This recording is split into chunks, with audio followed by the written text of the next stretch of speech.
আয়োজন করো। তখন আপনি পাত্র মিত্র ঘন অধিবাসের আয়োজন করিতে লাগলেন। ওরে নবদণ্ড সত্তররা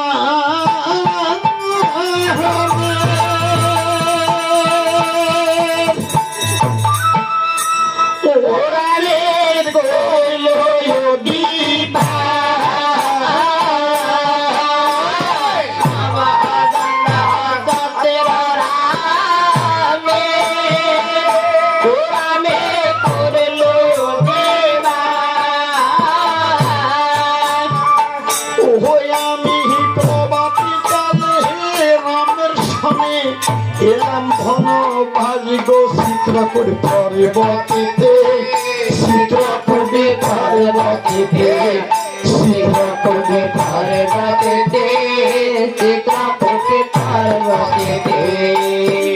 আরে চিত্রকূট পর্বতীতে সরযূ নদী জলে,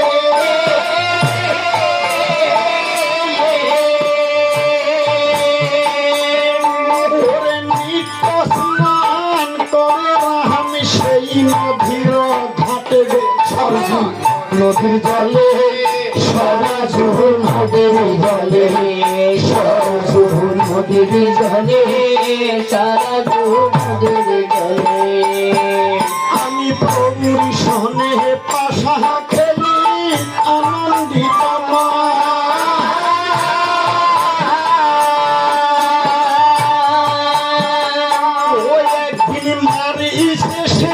মৃগরূপে দিল দর্শন গোষে রাম শাখাতে, সেই দিনে রাম শাখাতে, সেই দিনে রাম শাখাতে, সেই দিনে রাম শাখাতে।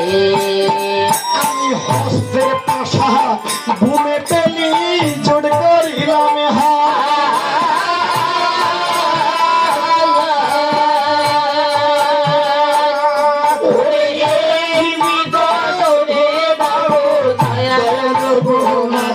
দাসে মিনতে, দাসে মিনতে, দাসে মিনতে, দাসে মিনতে।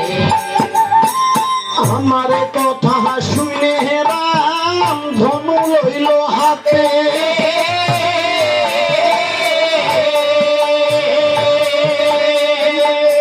সব তবে বানাল গমন করিল গো লক্ষণ বৈশে থাক, লক্ষণ বৈশে থাক, লক্ষণ বৈশে